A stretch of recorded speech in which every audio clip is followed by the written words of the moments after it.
જય શ્રી કૃષ્ણ. આચાર્યશ્રીને અમે અભિવાદન કરીએ છીએ અને એમની સુંદર વાણીનો વચનામૃત આપ જરૂરથી માણશો. આ પ્રસંગે માત્ર મારે એટલું જ કહેવાનું કે ભાટિયા વોલેન્ટિયર કોરનો 71મો વાર્ષિક દિન જન્માષ્ટમીને દિવસે હતો. એને અનુલક્ષીને આપણે આ આયોજન અમારા વૈષ્ણવ સેવાભાવી વોલેન્ટિયર કોરના સભ્યોએ કરેલું છે. આપને સુવિદિત હશે કે ભાટિયા વોલેન્ટિયર કોર કોઈપણ જાતના જ્ઞાતિના ભેદભાવ વગર સેવાને ક્ષેત્રે અદ્વિતીય એવી સેવા કરી રહ્યું હતું. અને એના એક બે દૃષ્ટાંત કે આપણે હંમેશા એમને પહેલાં જન્માષ્ટમીને દિવસે આપણે મોટા મંદિરમાં જોતા કે જ્યારે એવો ભીડનું નિયંત્રણ, વૈષ્ણવોની ભીડનું નિયંત્રણ કરતા અને આ ઉપરાંત જે કોઈ પણ જાતના ભેદભાવ વગર જ્યારે મચ્છુનો ડેમનું જ્યારે ડિઝાસ્ટર થયો ત્યારે પણ અને બિહારમાં પણ રાહત કાર્યોમાં એમણે સુંદર રીતે કોઈ પણ જાતના ભેદભાવ વગર એ કાર્ય કર્યું હતું. મુખ્ય જે સેનાનીઓ હતા એમની જોડે બધા જ ભાઈઓ તૈયાર થતા ગયા અને અત્યારે પણ આપણને વલ્લભભાઈ, નિર્મળભાઈ વગેરે સંનિષ્ઠ કાર્યકર્તાઓનો સહકાર સાંપડેલો છે. એવો એમની આગવી રીતે જે બીજી આપણી સેકન્ડ લાઇન ઓફ ડિફેન્સ કહીએ એમ સંરક્ષણની બીજી હરોળને પણ એ લોકો તૈયાર કરી રહ્યા છે. અને એમના આ સુંદર આયોજનને આપણે વધાવીએ અને આપણે એવી શુભેચ્છા વ્યક્ત કરીએ કે ગોસ્વામી શ્રી શ્યામ મનોહરના આશીર્વાદ સહિત એ આ સંસ્થા પોતાની શતાબ્દી ઉજવે અને એ પ્રસંગે આપણે બધા હાજર હોઈએ કે ન હોઈએ, પરંતુ આપણી શુભેચ્છાઓ એવી હશે કે આ સેવા એ જ ધર્મ એ એમનો મુદ્રાલેખ હતો. એ કાર્યમાં એ આગળ જ વધે અને એ રીતે આપણે એમને એમના આ કાર્યને વધાવીએ અને આજે વૈષ્ણવોને પ્રિય એવા આ આચાર્ય સ્વરૂપને આપણે એમના વચનામૃતને માણીએ.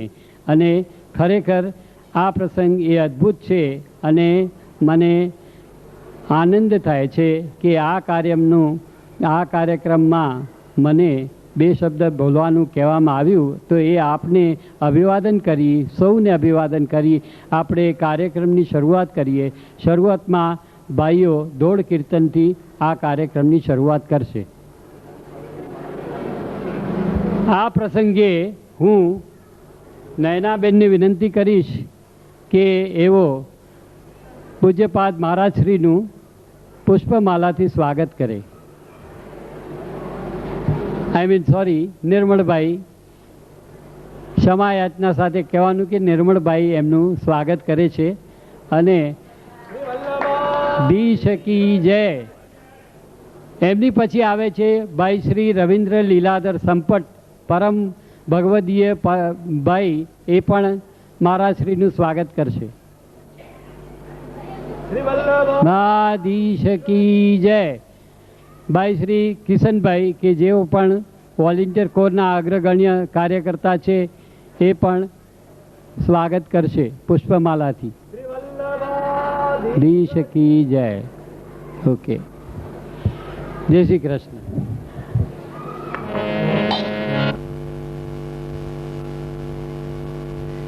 જયતિ શ્રી વલ્લભાર્યો, જયતિ ચ વિઠ્ઠલેશ્વર પ્રભુ શ્રીમાન પુરુષોત્તમશ્ચ તેશ્ચ નિર્દિષ્ટા પુષ્ટિપદ્ધતિર્જયતિ.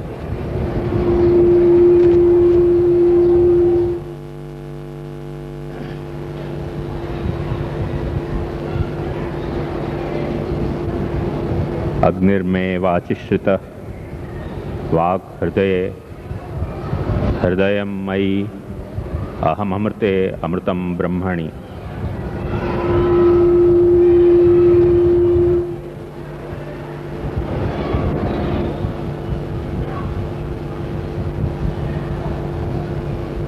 શ્રી મહાપ્રભુના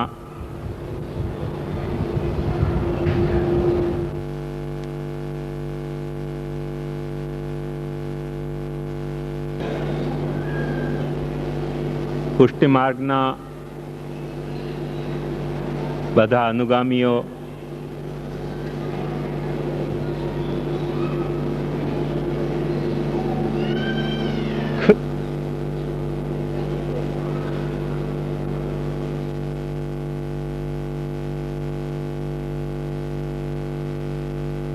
જેઓએ નંદોત્સવ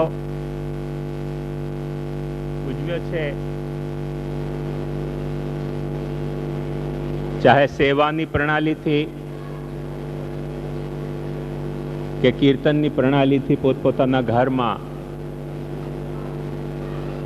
તે બધા વૈષ્ણવોને ખૂબ ખૂબ હૃદયની હાર્દિક બધાઈ સાથે. નથી સંભળાતો? હા, મને એવું લાગે છે કે કંઈક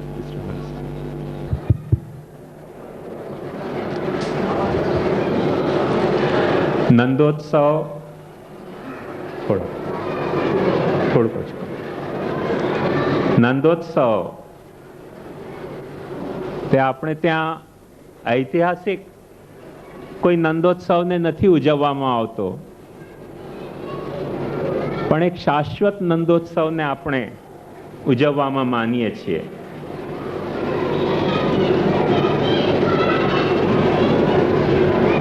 નૈનાબેને કહ્યું કે કંઈક વિષય આપણે નક્કી કરવો છે નંદોત્સવની બાબતમાં.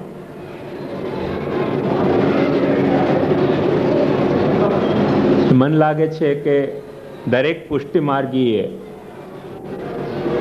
આ વિષય ખૂબ ઊંડાણથી સમજવાનો અભિગમ રાખવો જોઈએ.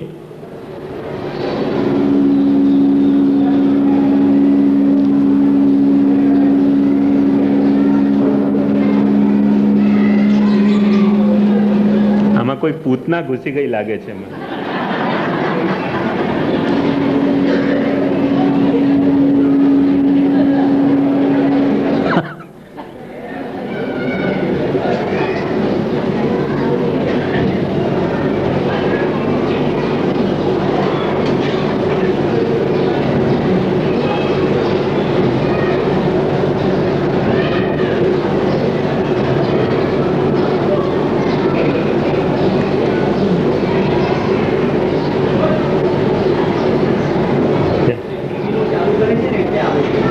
અચ્છા,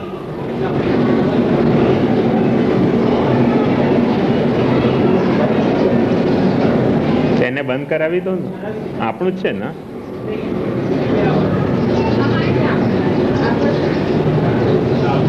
હા, એ બંધ કરાવી દો ને તો.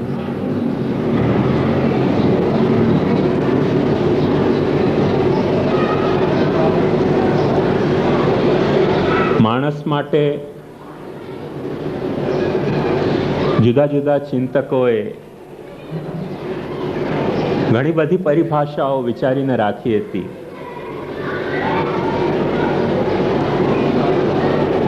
Main is social animal, rational animal, religious animal. આપણે જાણીએ છીએ કે જે જમાનામાં આવી પરિભાષાઓ ઘડવામાં આવી માણસની, તે જમાનામાં માણસે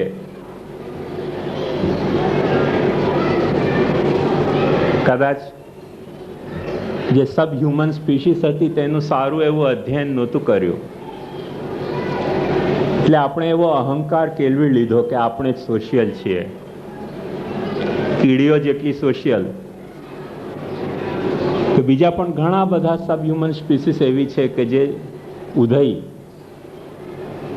જેટલી સોશિયલ મને લાગે છે કે કોઈ પ્રાણી હોઈ શકતું નથી. તો એ કાંઈ આપણો એકાધિકાર નથી. અને જે રેશનલ હોવાની જે આપણે અહંતા રાખી હતી એ ઘણી બધી ધોવાઈ ગઈ. અને જે બાકી બચી હશે તે જેમ જેમ આ કમ્પ્યુટરોલોજી ડેવલપ થશે જતે દાડે એ અહંકાર આપણો નિશેષ થઈ જ જવાનો છે. જે રીઝનિંગ આપણે કરીએ ન શકતા હોઈએ, વિચારીએ ન શકતા હોઈએ, એટલું તો વિચાર હમણાં જ કરવા માંડ્યો છે, હજી વધારે કરશે. અને વર્ષોથી આપણે એમ કહેતા આવ્યા છે, આહાર નિદ્રા ભય મૈથુનંચ સામાન્યમેતત પશુભિર નરાણામ ધર્મો હિ તેષામ અધિકો વિશેષ ધર્મેણ હીના પશુભિ સમાના. એટલે માણસ એક ધાર્મિક પશુ છે, પણ જ્યારે આપણી સંસ્કૃતિએ, આપણા શાસ્ત્રોએ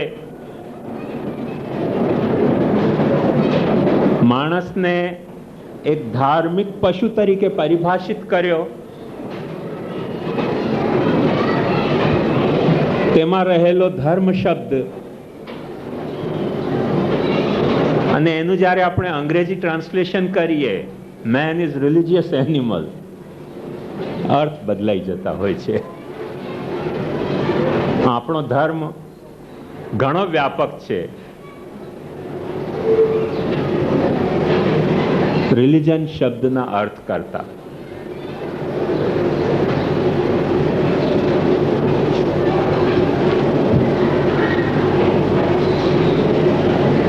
આપણે એ પરિભાષાના વિચારમાં નથી પડવાનું, પણ શ્રી મહાપ્રભુજીએ સુબોધનીમાં અનેક સ્થળો ઉપર માણસની એક બીજી વિશેષતા ઉપર પણ આપણું ધ્યાન આકર્ષિત કર્યું છે, અને તે વિશેષતા છે ઉત્સવ.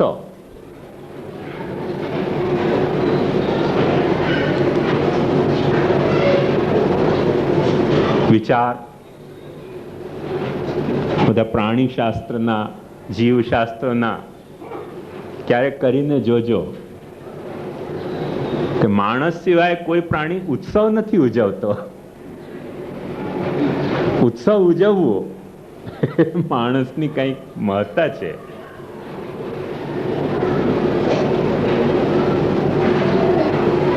અને કેટલી જાતના ઉત્સવો, ભૂતકાળના ઉત્સવ, વર્તમાનના ઉત્સવ,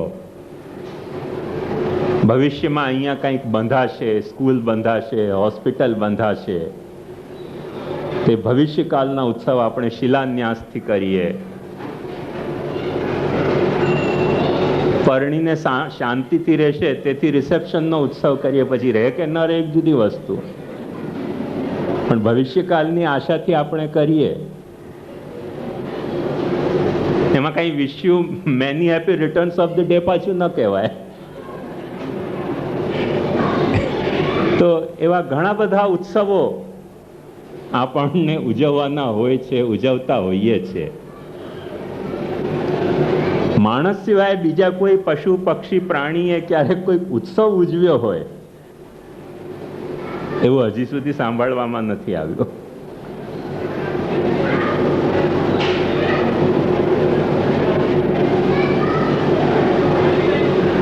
સિક્સટીઝમાં મને પૂરું જ્ઞાન નહોતું, એટલે હું વિચાર કરતો તો માણસ એટલે બધી આ પરિભાષાઓનો. તે વખતે મને ઓચિંતો એક વખતે એવો વિચાર આવ્યો કે માણસ કદાચ એવો પ્રાણી છે કે તેના સિવાય બીજો કોઈ પ્રાણીને સુસાઇડ કરતા નથી આવડતું. પણ હમણાં જ તમે વાંચ્યું હશે, મુંબઈ સમાચારમાં સમાચાર છપ્યા હતા કે ચીનમાં કેટલા બધા ઘેટાઓએ, બકરીઓએ સુસાઇડ કરી. તો મને લાગે છે એ આપણી વિશેષતા ઝૂંટવાઈ ગઈ આપણી પાસેથી. અને પેલા ઘેટાવાલાએ બહુ રોકવાનો પ્રયાસ કર્યો, બે ચારને પાણીમાં પડતા હતા તે કાઢી કાઢીને બહાર લાવ્યો, પણ પાછા પાણીમાં પડ્યા ને અંતે સુસાઇડ કરી બધા ઘેટાઓએ. એ જે એક વિશેષતા હતી એ મને લાગે છે હવે ઝૂંટવાઈ ગઈ. પણ લેટ અસ હોપ કે આપણી ઉત્સવની વિશેષતા આપણાથી ક્યારેય ઝૂંટવાય નહીં. ઉત્સવ આપણે ઉજવતા રહીએ. ઉત્સવ પ્રધાન એક પ્રાણી હોવાનું આપણને જે સામર્થ્ય પરમાત્માએ બખ્શ્યું છે તે આપણી વિશેષતા રહે, અને તે વિશેષતા નંદોત્સવના સંદર્ભમાં જો આપણે વિચારવાની હોય તો ચોક્કસ એટલું આપણને શ્રી મહાપ્રભુજીના સિદ્ધાંત પ્રમાણે સુસ્પષ્ટ રીતે સમજવું પડશે કે નંદોત્સવ બીજાઓ માટે જે કથા હોય, કોઈકના માટે 5000 વર્ષ પહેલા પ્રકટ થયેલા કૃષ્ણના જન્મનો ઉત્સવ એ નંદોત્સવ હશે, કોઈકના માટે કૃષ્ણ કાલ્પનિક ચરિત્ર હશે તો કોઈ કાલ્પનિક ઉત્સવ હશે.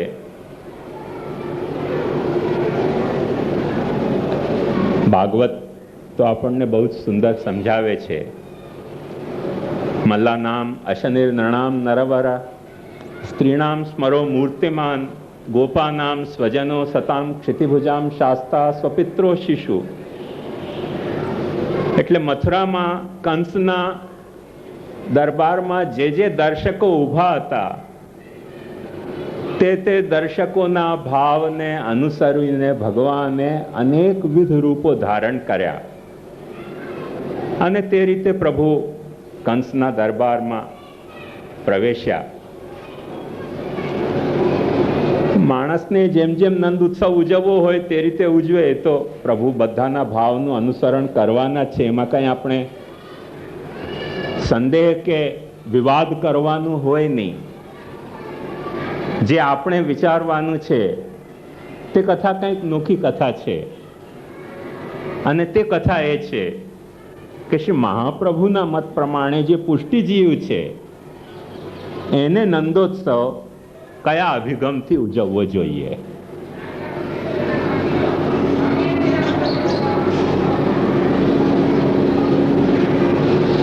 ઘણી વખતે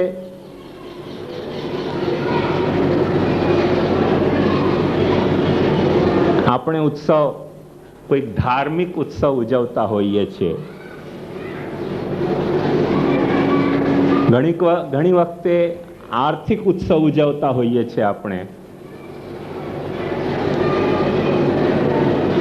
4 પુરુષાર્થનું આપણે ત્યાં નિરૂપણ કરવામાં આવ્યું છે, ધર્મ અર્થ કામ મોક્ષ.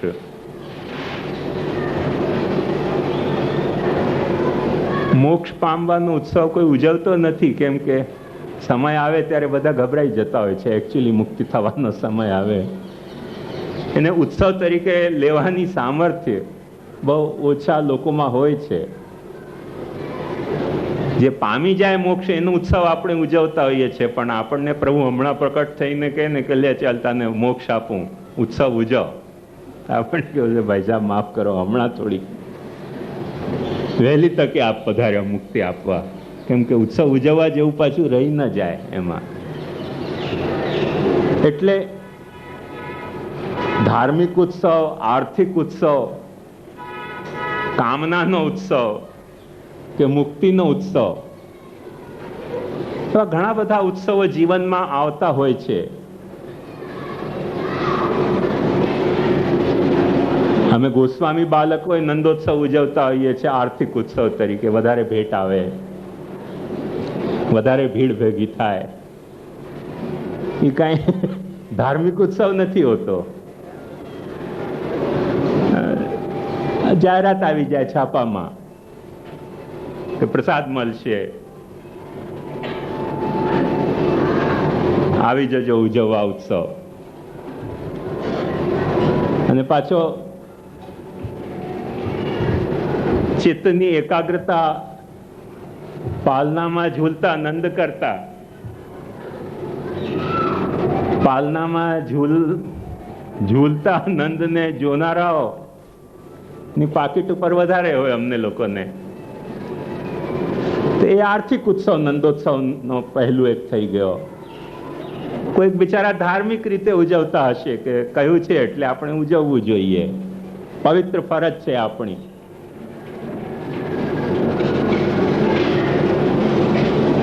શ્રી મહાપ્રભુજી ધર્મ અર્થ કામ મોક્ષ ના કોઈ પ્રોગ્રામ તહેત નંદોત્સવ ઉજવવાનું નથી કહેતા. એ એક આપણે સ્પષ્ટ રીતે સમજી રાખવું જોઈએ. શ્રી મહાપ્રભુજીના મત પ્રમાણે નંદોત્સવ કોઈક રીતે જો ઉજવવાનો હોય તો હૃદયમાં જન્મેલી ભક્તિનો એ ઉત્સવ છે. તેથી મહાપ્રભુજી આજ્ઞા કરે છે કે ભક્તિ એ પંચમ પુરુષાર્થ છે, 4 પુરુષાર્થોથી ઉપર. જેમ કાલ કર્મથી અતીત ભગવાન પુરુષોત્તમ છે, ક્ષરાક્ષરથી અતીત પ્રભુ પુરુષોત્તમ છે, તેમ ધર્મ અર્થ કામ મોક્ષથી અતીત એક પંચમ પુરુષાર્થ મહાપ્રભુજી કહે છે ભક્તિ છે. અને એ ભક્તિના તહેત જો નંદોત્સવ ઉજવવો હોય તો ઉજવવો જોઈએ પુષ્ટિ માર્ગમાં. બાકી તો પછી જે રીતે ઉજવવું હોય પોતપોતાની ઈચ્છા આકાંક્ષા મુજબ. ધાર્મિક આર્થિક તો ઘણા બધા હેતુઓ હોઈ શકે છે. એ પુષ્ટિ માર્ગી હેતુ નથી નંદોત્સવ ઉજવવાના. એટલે જે લોકોએ પોતાની હૃદયની ભક્તિ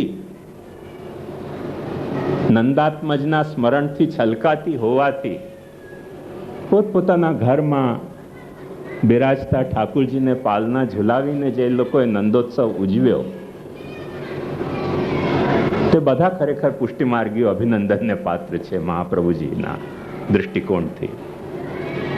કેમ કે એમાં કોઈ ધાર્મિક આર્થિક કામના કે મુક્તિનો કોઈ પાસો નથી આવતો, શુદ્ધ ભક્તિનો પાસો આવે છે. જ્યારે નંદોત્સવનું એક્ઝિબિશન હોય, જ્યારે નંદોત્સવની જાહેરાત આપણને છાપામાં છાપવી પડતી હોય, જ્યારે કંઈ ડોનેશન ઠાકુરજીને પાલના ઝુલાવાના પાછા મનોરથી ભેગા કરવાનો હોય, એટલે મનોરથી આપણે ની એ વાત તો ચોખ્ખી થઈ ગઈ ને. કોઈક મનોરથી સમાધાની મોકલાવીને મોકલાવવો પડતો હોય કે ભાઈ તમે મનોરથી થાવ, ઠાકોરજી પાલના ઝૂલવાના છે.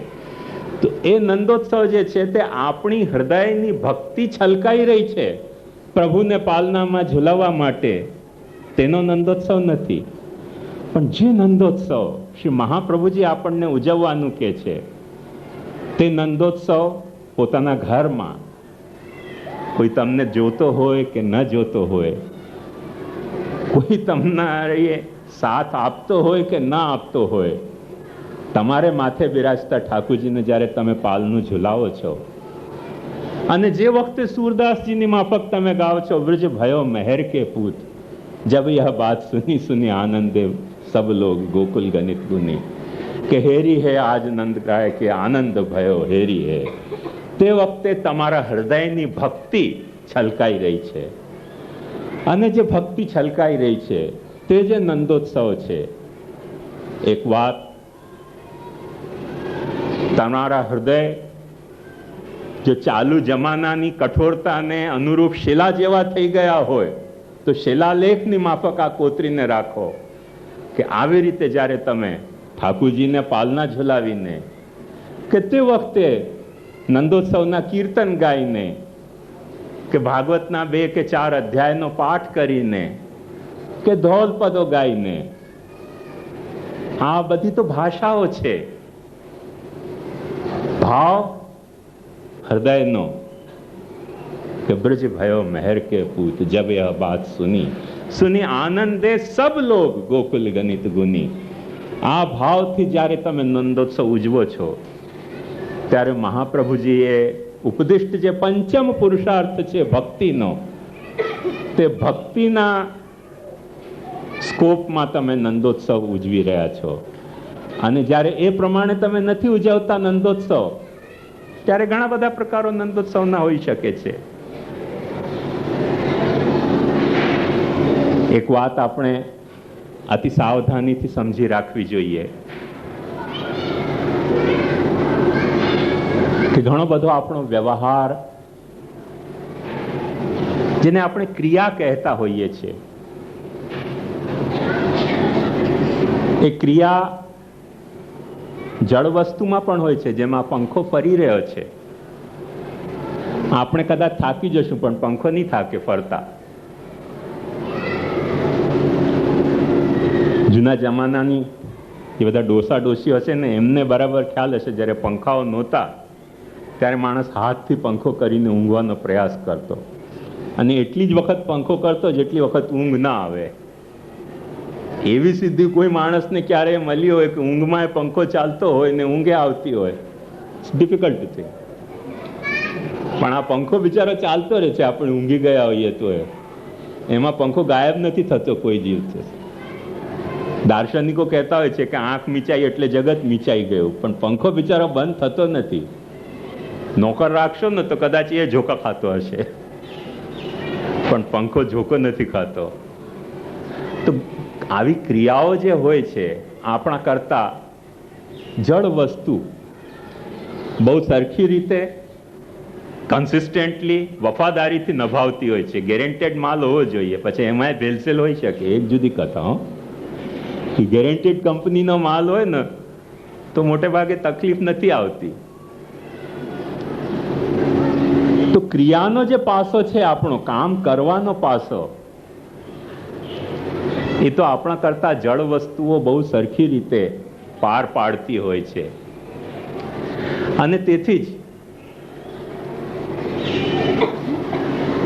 તમને કદાચ ખ્યાલ હશે કે ધર્મ અને વિજ્ઞાન વચ્ચે જે સંઘર્ષ થયો શરૂઆતમાં, તે સંઘર્ષ એ જ બાબતનો સંઘર્ષ હતો કે જળ વસ્તુ પોતાની મેળે સક્રિય થઈ શકતી નથી, તેથી તેને સક્રિય કરવા માટે કોઈક ચેતન પરમાત્મા જોઈએ છે. આપણા શ્રી મહાપ્રભુએ અને આપણા ઉપનિષદોએ, પુરાણોએ બહુ પ્રાચીન કાળથી એ વાતને માન્ય રાખી હતી કે ના, ખરેખર એવું નથી. શ્રી મહાપ્રભુજીનો સ્પષ્ટ સિદ્ધાંત એ છે. અરે પાછું પંખામાં કંઈક ડિસ્ટર્બન્સ આવશે. ના, મને વાંધો નથી, ગરમી લાગે, સારું જ છે, નથી આવે ને ડિસ્ટર્બ, બસ તો વાંધો. તો મહાપ્રભુજીએ તે વાત બહુ સ્પષ્ટતાથી સમજાવી છે કે ક્રિયા કરવી એ કઈ ચેતનની મોનોપોલી નથી. અને તેથી મહાપ્રભુજી એ વાતને સ્વીકારે છે કે જળ વસ્તુમાં પોતાની ક્રિયા હોઈ શકે છે. અને જે વાત નવા વિજ્ઞાને જ્યારે પ્રસ્તુત કરી તે વખતે મોટી લમણાજી ધર્મ અને વિજ્ઞાન વચ્ચે થઈ ગઈ.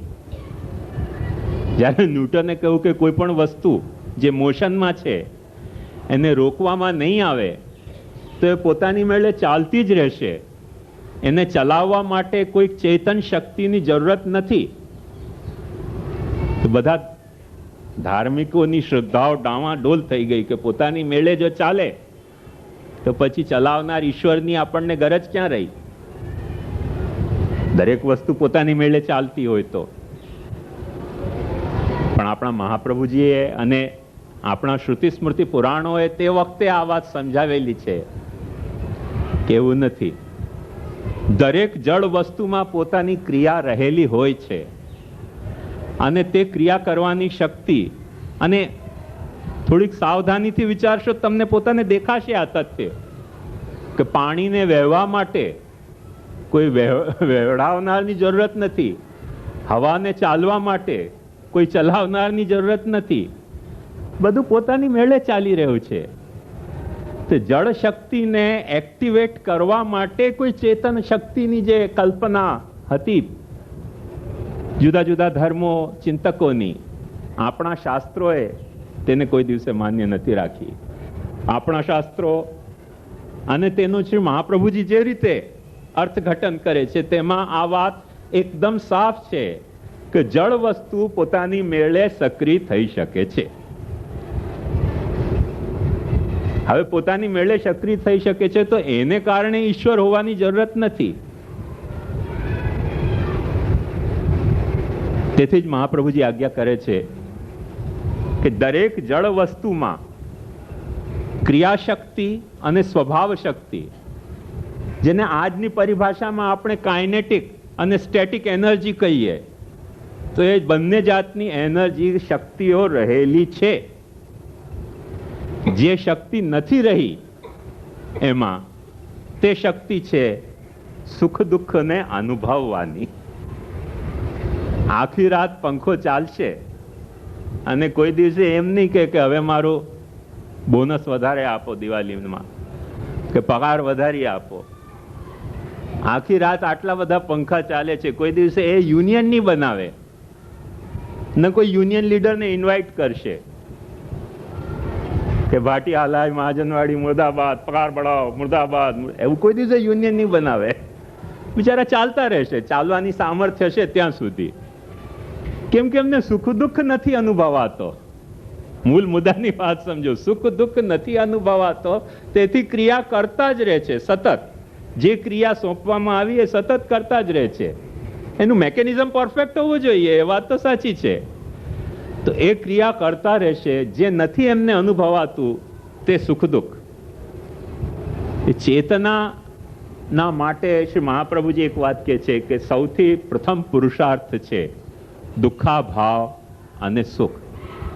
આપણા બધા એક્શન ક્યાંથી આપણને સુખ મળે છે, કેમ કરતા આપણે દુઃખને એવોઇડ કરી શકીએ છીએ, તેનાથી મોટિવેટ થતા હોય છે. આપણા નેચરથી મોટિવેટ નથી થતા. જેમ પંખાને બિચારાને ચાલવું જ પડે છે, કે જે આવા ક્રિયાઓ, નદીને વહેવી જ પડે છે, બાંધ નહીં બાંધી દો તો, હવાને વહેવી જ પડે છે. આવી રીતે આપણા સ્વભાવથી આપણે કોઈ ક્રિયા, એક શ્વાસ લેવાની કરીએ છીએ ને, તેમાં ઓક્સિજન પાછું આવી ગયું. હો, હવે તો એમાં આર્ટિફિશિયલિટી આવી ગઈ. માણસનું બધું મહાત્મ્ય બહુ ગજબ મહાત્મ્ય છે. એટલે સ્વભાવથી ઘણું બધું આપણે નથી કરી શકતા. મને પોતાને ખ્યાલ છે, એક વખતે ટોન્સિલ કપાવ્યા પછી મને અસ્થમો થઈ ગયો. રાતના ઊંઘ ના આવે ને શ્વાસ ચાલે, અને આખી રાત હું મારી જાતને શ્રાપ આપતો રહેતો હતો કે એવી શ્વાસ ચાલે એના કરતા બંધ થઈ જાય તો સારી. હવે શ્વાસ ચાલવું માણસનું ધર્મ છે, પણ પોતાની મેલે ચાલવા માંડે, ફાસ્ટ થઈ જાય.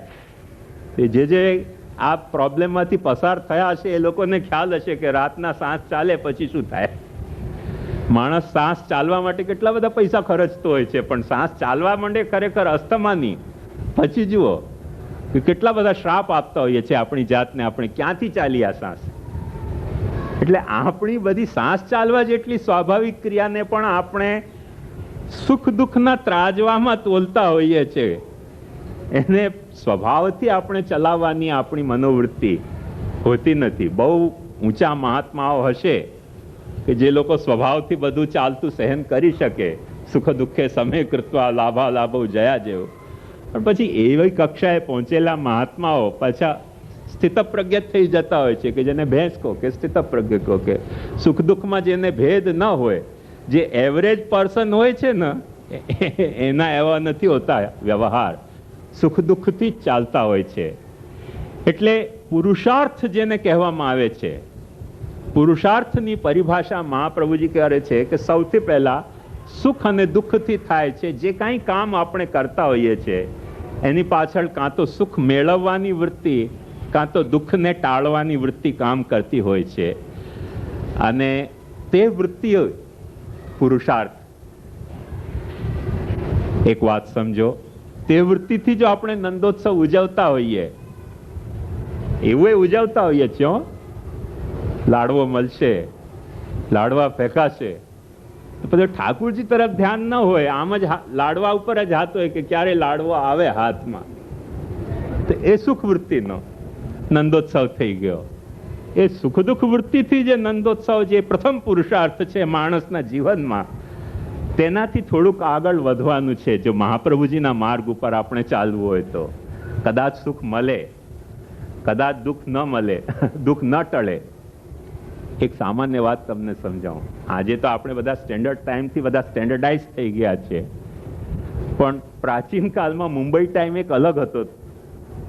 ઘરડાઓને એ વાતની ખ્યાલ હશે કે મુંબઈ ટાઈમ એક અલગ હતો, અને જે 45 મિનિટ પાછળ ચાલતો હતો સ્ટેન્ડર્ડ ટાઈમથી. તો કૃષ્ણ જન્મે ઉજવવું હોય ને આપણે, તો 12 વાગે નહીં હો, 12:45 ઉજવવું જોઈએ. હવે આપણે કે 12:45 સુધી કોઈ ટીવી ચાલતું ન હોય તો જાગવું કેવી રીતે? એટલે લાવ ભગવાન જન્મતા નથી ત્યાં સુધી થોડાક પાના રમી લો, તો પાછી પંચાયત મુકાણ ઊભી થઈ ને. તો એવા ઘણા બધા એવી ઘણી બધી પ્રોબ્લેમો આપણને નંદોત્સવ ઉજવવામાં સામે આવી શકે છે કે પછી તે દરમિયાન જાગવું કેમ. કાં તો આપણે સ્ટેન્ડર્ડાઇઝમાં ભગવાનને પણ સ્ટેન્ડર્ડાઇઝ કરી દઈએ કે હવે ભગવાન તમે સમજી જાઓ કે હવે મુંબઈ ટાઈમ ઉપર નહીં જન્મો, તમે સ્ટેન્ડર્ડ ટાઈમ ઉપર જન્મો, કેમ કે અમે સ્ટેન્ડર્ડ ટાઈમ એક્સેપ્ટ કરી લીધો છે એટલે થોડાક વહેલા જન્મતા જાઓ. એવી કોઈ પ્રાર્થના કરીએ કે કોઈ પિટિશન કરીએ પ્રભુ પાસે, તો એક જુદી કથા છે. અધરવાઇઝ નોર્મલ કોર્સમાં મુંબઈના રહેનારા હોય 12 વાગે જન્મ ન ઉજવવાનું હોય, મુંબઈ ટાઈમથી જન્મ ઉજવવાનું હોય, તો મને લાગે છે કેટલાક મંદિરો હજી પણ ઉજવતા હશે તે રીતે. તો એ સુખ દુઃખ ટાળવાના કન્સેપ્ટમાં આપણે નંદોત્સવ ઉજવી ન શકીએ સરખી રીતે. પુરુષાર્થ, જે પ્રાઇમરી પુરુષાર્થ આપણો છે એક જીવિત પ્રાણી તરીકે, સુખ પામવું અને દુઃખને ટાળવો, તે સુખ પામવાની કે દુઃખ ટાળવાની વૃત્તિથી કદાચ નંદોત્સવ બહુ સરખી રીતે ઉજવી નહીં શકાય. હજી આગળ વધવું પડશે. અને એ સુખ પ્રાપ્તિ અને દુઃખ નિવૃત્તિના જે વિવિધ પુરુષાર્થ છે તેના માટે શ્રી મહાપ્રભુજી આજ્ઞા કરે છે કે એ તો પશુ પક્ષી જ નહીં, વૃક્ષ લતાઓમાં પણ હોય છે. વૃક્ષ લતાઓમાં પણ તમે જોયું હશે કે જ્યાંથી પ્રકાશ આવતો હોય, જ્યાંથી પાણી એને મળતું હોય, તે તરફ વૃક્ષોની જડો, મૂળિયાઓ જશે. જ્યાંથી પ્રકાશ મળતો હશે તે તરફ વૃક્ષની ડાળીઓ જશે, પાંદડાઓ તે તરફ વધારે ખીલશે, ફૂલ તે તરફ વધારે ખીલશે. ઘરમાં કોઈક વખતે છોડ મૂકીને જુઓ તો બધી વાત ખ્યાલમાં આવે તમને. તો સુખ દુઃખની જે વૃત્તિ છે મૌલિક, એ તો વૃક્ષથી માંડીને આપણા સુધીમાં બરાબર કાયમ રહેલી છે. ગધેડાને એટલું ખબર પડે કે ઘાસ મળે તો જવું અને ડંડા પડે તો ભાગી જવું. તો એટલી વાત તો ગધેડાને સમજ આવે સુખ દુઃખની. પણ જે વાત સુખ દુઃખની થી ઉપર જઈને માણસે પોતાના પુરુષાર્થ તરીકે કેળવી, તેને શાસ્ત્રો ધર્મ, અર્થ, કામ, મોક્ષ એમ ચતુર્વિધ પુરુષાર્થ કહે છે.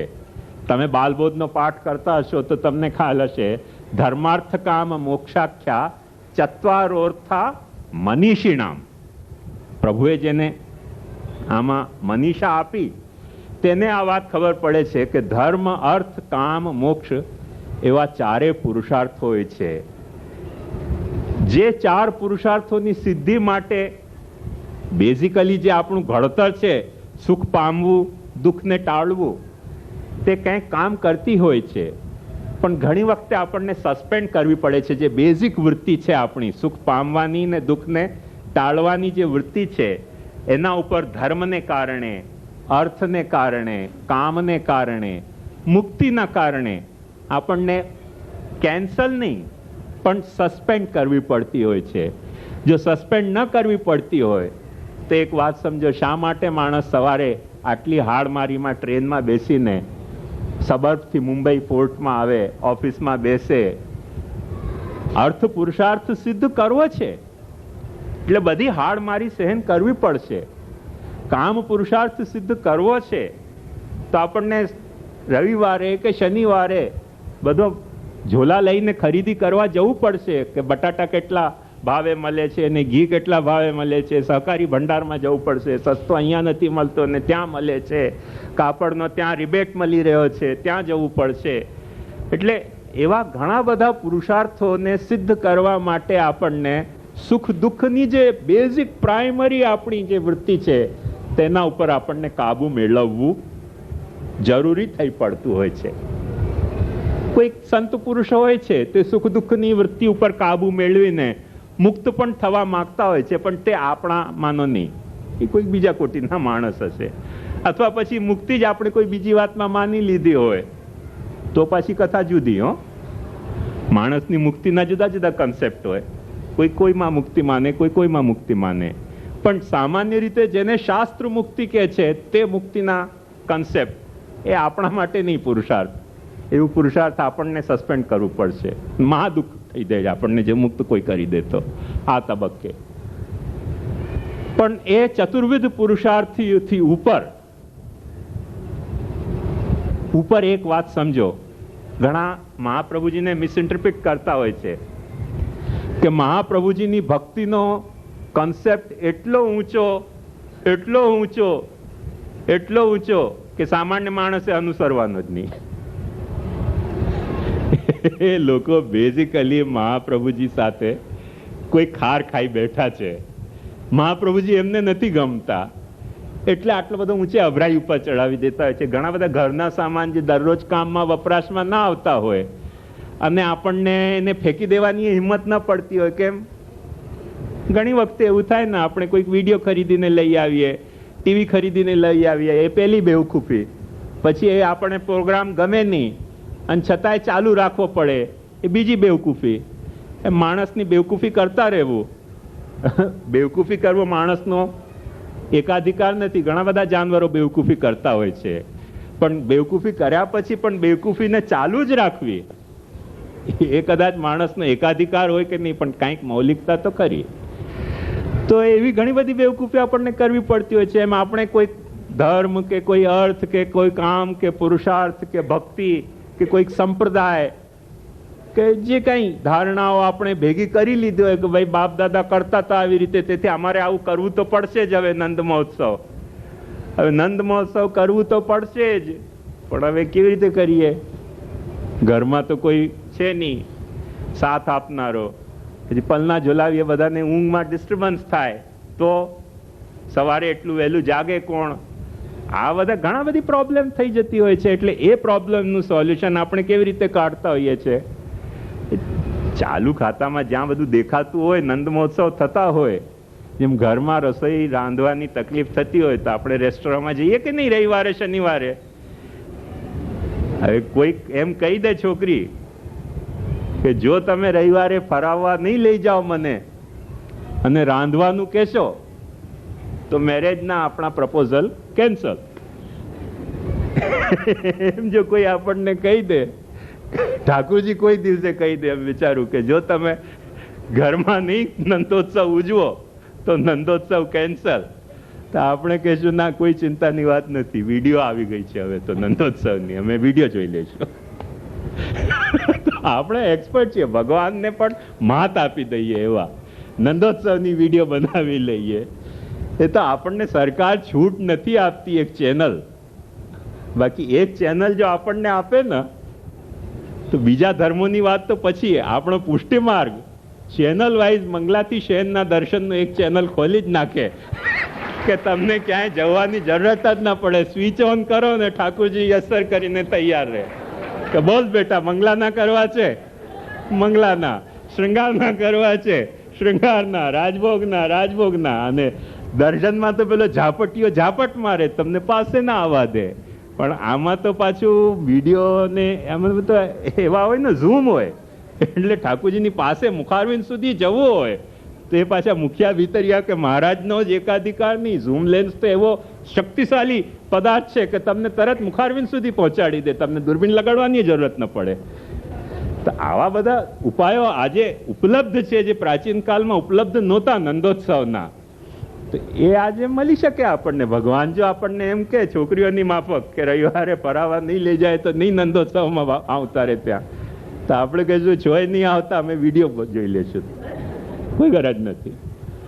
તો ચેનલે ખુલી શકે છે નંદોત્સવની પણ એક ચેનલ, સ્પેશિયલ ચેનલ આવી જાય, મળી જાય તો આપણે મળી જાય નંદોત્સવ ઘર બેઠા. નંદ ઘેર આનંદ ભયો, એમ દરેકના ઘર આનંદ ભયો, જે કન્હૈયા લાલ કી વિડીયો દીએ, ટેલિવિઝન દીએ. આનંદ છે. તો એક વાત સમજો કે આ બધા ઘણા પ્રકાર નંદોત્સવના છે, પણ મહાપ્રભુજીને બિચારાને, મારે બિચારા ના કહેવા જોઈએ, આપણા સંપ્રદાયના પ્રવર્તક આચાર્ય છે અને મારા તો અમારા ગોસ્વામીઓના તો વડીલ છે, પણ કહેવું પડે છે કે બિચારાને કલ્પના નહીં હોય કે આવા નંદોત્સવ ક્યારેક થઈ શકતા હશે, અને તે પાછા પુષ્ટિ માર્ગમાં પણ થઈ શકે છે. એમાં કઈ ચિંતાની વાત નથી. ચિંતા કાપી ન કાર્યા નિવેદિતાત્મ ભી કદાપીતી. ભગવાન અપી પુષ્ટિસ્થો ન કરીષ્યતિ લૌકિકિંચ ગતિ. મહાપ્રભુજીએ વરદાન આપેલું છે બધું જ. એટલે ચિંતા કરવાની જરૂરત નથી, પણ થોડુંક ચિંતન કરવું પડશે કે મહાપ્રભુજીની જે અપેક્ષા છે તે અપેક્ષા મુજબ જો આપણને નંદોત્સવ ઉજવવો હોય તો એ નંદોત્સવ કઈ રીતનો હોઈ શકે? આવો ન હોઈ શકે સ્વિચ ઓન કરતા જ નંદોત્સવ ચાલુ થઈ જાય અને એમાં રિપ્લે એક્શન કરવું હોય તો રિપ્લે થાય છે. એમ ક્રિકેટમાં થઈ શકે ને? કોઈ લેટ થઈ જાય, માણસ નાતો હોય, નાસ્તો કરતો હોય અને તે વખતે ન જોઈ શક્યો હોય તો એક્શન રિપ્લે કરીને જે નંદરાયજી પાછા ગયા હોય પાછા પધારી જાય, પાછા ઝોલાવવા માંડે પલના કે નંદ ઘેર આનંદ. ઘણી બધી ફેસિલિટી આજે અવેલેબલ છે અને એ ફેસિલિટીઓનો લાભ લઈને નંદોત્સવ ઉજવીશું તો એ ભક્તિનો નંદોત્સવ નહીં હોય. બીજો ઘણો બધો પ્રકારનો એમાં નંદોત્સવ થઈ શકે છે. જો ભક્તિનો નંદોત્સવ ઉજવવો હોય તો સૌથી પહેલી શરત ભક્તિની મહાપ્રભુજીની એ છે કે તમારા હૃદયમાં પ્રભુ પ્રત્યે પ્રભુના આનંદને માણવાનો ભાવ છે કે નહીં? પ્રભુના આનંદને, પ્રભુને ઝૂલવવાનો પાલનામાં તમારા હૃદયમાં ભાવ છે કે નહીં? કોઈક તમને એમ કે જગતના પિતાને તમે ઝૂલાવનાર કોણ? તો તમારામાં એ ભાવ છે કે નહીં કે તમે પૂછનાર કોણ? ઝૂલાવીશું, અમને આનંદ આવે છે. એ ભાવ તમારો દ્રઢતર ભક્તિનો છે કે નહીં?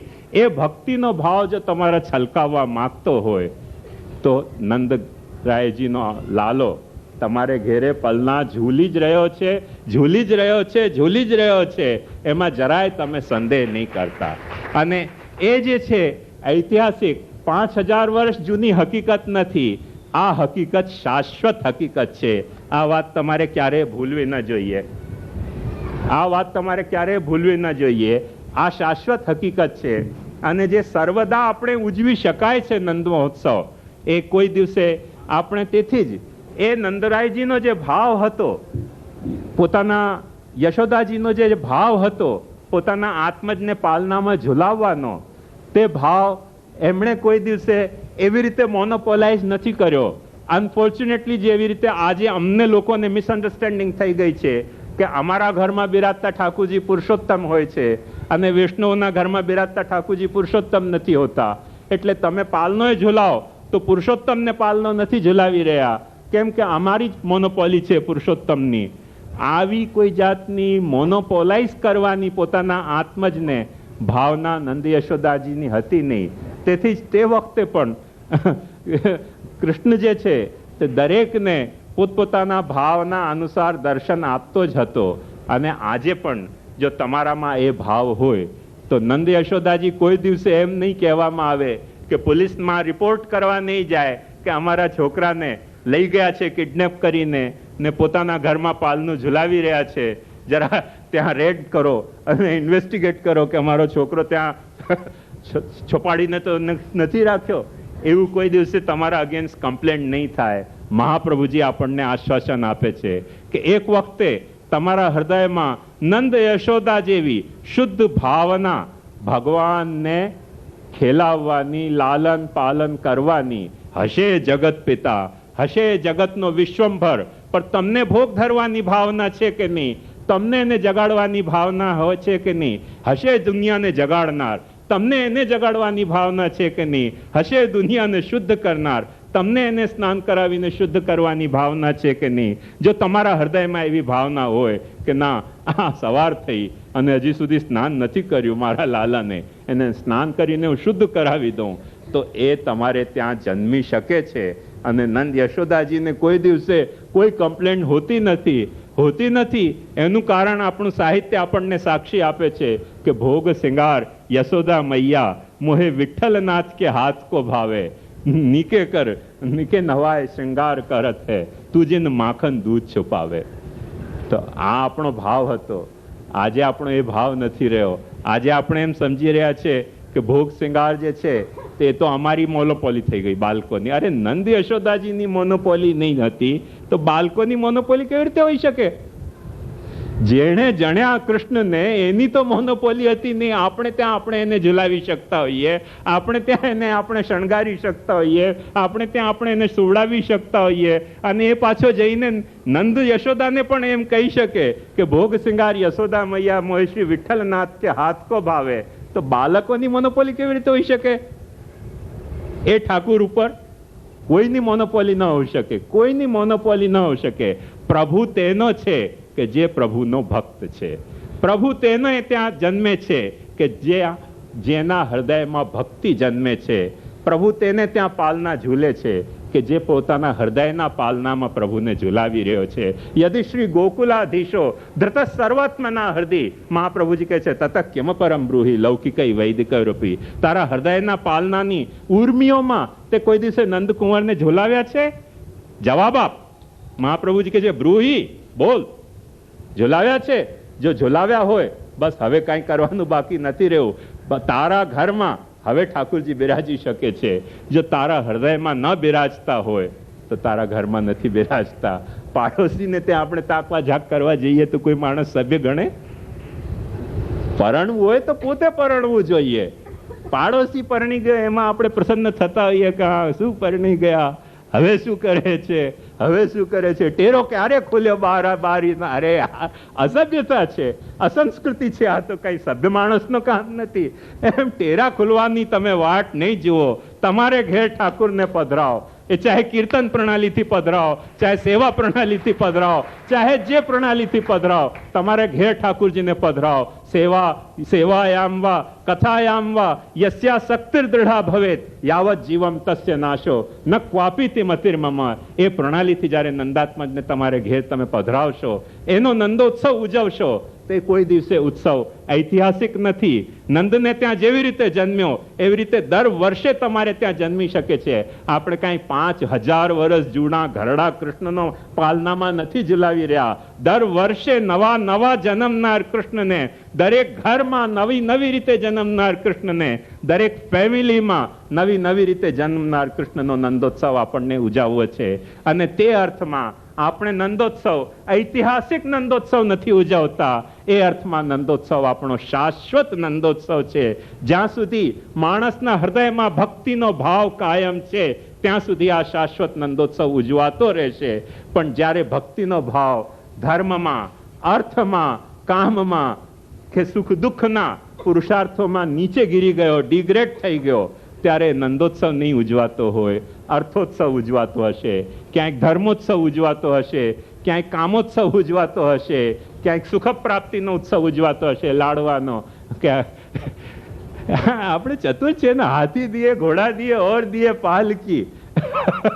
જે ચાહીએ છે તે તો લેવાનું ભૂલી ગયા કે નહીં? શું જોઈતું તું એ નક્કી કરો. શું જોઈતું તું એ નક્કી કરો. એ એક વખતે નક્કી થાય પછી બધી વાતનો ખુલાસો થઈ જશે. હાથી ઘોડા પાલકી પણ હશે. એ નંદરાયને લાડ લડાવવા માટે હોય તો નંદોત્સવ પણ નંદોત્સવ જ છે. અને હાથી ઘોડા પાલકીનો સુખ ભોગવવા માટે જો નંદાત્મજ હોય તો એ નંદાત્મજ નથી, એ હાથી ઘોડા પાલકી જ આપણા કરમ ઉપર પડ્યા છે કે જેનું સુખ આપણે માણવું છે. આપણે નંદની ભક્તિ, નંદાત્મજની ભક્તિને નથી માણી રહ્યા. એ સ્પષ્ટ પ્રભેદ આપણને સમજવો પડશે પુષ્ટિ માર્ગમાં કે નંદોત્સવ જે આપણે ઉજવીએ છીએ તેમાં મૂળ આપણો ભાવ કયો છે. મૂળ ભાવ આપણે એમ નથી કહેતા કે કૃષ્ણને ત્યાં, નંદ યશોદાજીને ત્યાં જે કૃષ્ણ જન્મ્યા તે નંદ યશોદાજીના 5000 વર્ષ જૂના ઉત્સવને, તેથી જ પુષ્ટિ માર્ગનો દરેક વ્યક્તિ આ વાતને જાણતો હશે કે આપણે બે વસ્તુ ઉજવીએ છીએ. જેને આપણે જન્માષ્ટમી કહીએ ને તેમાં એક જન્મ દિવસ પણ ઉજવતા હોઈએ છીએ ઠાકુરજીનો. બહુરી વર્ષગાંઠ ફિર આઈ આપણે ત્યાં કહેવાય છે. તો વર્ષગાંઠ ઉજવતા હોઈએ છીએ, પણ એક વાત સાવધાનીથી સમજો કે જે જન્મ દિવસ ઉજવતા હોઈએ છીએ એ તો રાતના 12 વાગ્યા પહેલા બધું પતી જતું હોય છે, એ કાર્યક્રમ જન્મદિનનો ઠાકુરજીનો. પણ જે જન્મોત્સવ છે એ રાતના 12થી સ્ટાર્ટ થાય છે અને પલનામાં 9મી સુધી એ એક્સટેન્ડ થાય છે. તે જન્મોત્સવ છે. જન્મદિન એક અલગ વસ્તુ છે, જન્મોત્સવ એક અલગ છે. આપણે કૃષ્ણનું જન્મદિન નથી ઉજવતા, ફક્ત જન્મોત્સવ પણ ઉજવીએ છીએ. જન્મોત્સવ કેવી રીતે ઉજવીએ? નંદને ત્યાં થઈ ગયા, વસુદેવજીને ત્યાં થઈ ગયા, હવે આપણે કેવી રીતે ઉજવીએ? પણ મહાપ્રભુજીએ આપણને અધિકાર આપ્યો છે કે ના, તમે તમારા ઘરમાં ઠાકુરજી પધરાવો તો તમારે ત્યાં પણ નંદોત્સવ થઈ શકે છે. સુન તાદિન તે તબ તાદિન તે વે લોગ સુખ સંપત્તિ ન તજે. ત્યારે મહાપ્રભુજી કહ્યું, સુની સૂર सबन की यह गति जे हरिचरण भजें ब्रज भयो मेहर के पूत. जब यह बात सुनी आनंदे सब लोग ગોકુલ ગણિત ગુણી. તો તમારે ઘેર બિરાજતા હશે ઠાકુરજી તો તમારે ત્યાં જન્મી શકે છે. નવો નવો જાય તે દર વર્ષે જન્મી શકે છે. આ જે પ્રક્રિયા છે આ એક શાશ્વત પ્રક્રિયા છે. કોઈ ઇતિહાસના ભૂતકાળનો આપણે મેમોરીમાં, કેમ કે 5000 વર્ષ પહેલા જન્મ્યા તેની મેમોરી આપવામાં આપણે કંઈ મેમોરિયલ સેલિબ્રેશન નથી કરી રહ્યા. આ એક શાશ્વત ભક્તિનો લાવો આપણે લઈ રહ્યા છે. કેમ કે કૃષ્ણ જેવો એક જબરદસ્ત ફિનોમિના આપણી પાસે છે. એક એવો જબરદસ્ત મલ્ટી ડાયમેન્શનલ ડિવાઇન પર્સનાલિટી આપણી પાસે છે કે તેને તમે પુત્ર માનવો હોય તો પુત્ર માનો, પિતા માનવો હોય તો પિતા માનો, સખા માનવો હોય સખા માનો, ગુરુ માનવો હોય ગુરુ માનો, શિષ્ય માનવો હોય તો સાંદીપનીને ત્યાં એને ભણતા આવડે છે. એ કોઈ દિવસે એમ દાવા નથી કરતો કે અલ્યા દરેકનો બુદ્ધિનો પ્રેરક હું, તું મને ભણાવનાર કોણ. કૃષ્ણ કોઈ દિવસે એવું નથી કહેતા. કૃષ્ણ દર વખતે કૃષ્ણનો સ્પષ્ટ અભિગમ એ છે કે પહેલા તું સ્પષ્ટ કર કે તું મને કેવી રીતે ભજવા માંગે છે. યદ્યધ્યાત ઉરુગાય વિભાવયંતી તત્તદ વપુઃ પ્રણયસે સદનુગ્રહાય. જે ભાવનાથી તું મને ભજવા માંગશે. હવે એમાં એક લફડો છે, કેમ કે જે આટલું મલ્ટી ડાયમેન્શનલ છે એમાં કોઈક વખતે રોંગ ડાયમેન્શન આપણે કેચ કરી લઈએ તો પછી તે તરફ પણ આપણને લઈ જઈ શકે છે. કૃષ્ણ રિસ્કી છે કે એમાં તો કોઈ સંદેહની વાત જ નથી. તેથી જ મહાપ્રભુજી સિદ્ધાંત મુક્તાવલીમાં સ્પષ્ટ કે છે, લોકાર્થી ચેત ભજેત કૃષ્ણમ ક્લિષ્ટો ભવતી સર્વથા. એવું તમે માનીને નહીં ચાલી લેતા કે કૃષ્ણ ભજન તર વખતે તમને આનંદ જ આપશે, ક્લેશ પણ આપનારો થશે. અમે ગોસ્વામીઓને ઘણા બધા ક્લેશ ઉભા થઈ ગયા છે. હમણાં ટાઈમ્સ ઓફ ઇન્ડિયામાં તમે વાંચ્યું હશે કે એક આખો આર્ટિકલ આવ્યો કે ગોસ્વામીઓને હકાલપટ્ટી કરવા માંગે છે ટ્રસ્ટીઓ. તો કૃષ્ણ ભજન ક્લેશરૂપ થઈ ગયો ને અમને, અમારા માટે. શા માટે ક્લેશરૂપ થઈ ગયો? કેમ કે આપણે ધંધાકીય રૂપે કર્યો. ધંધાકીય રૂપે ન કર્યો હોત તો કૃષ્ણ ભજન કોઈ દિવસે ક્લેશરૂપ થઈ શકતો નથી. કૃષ્ણ ભજન તો આનંદ રૂપ છે. આનંદસ્ય હરે લીલા શાસ્ત્ર તો દશ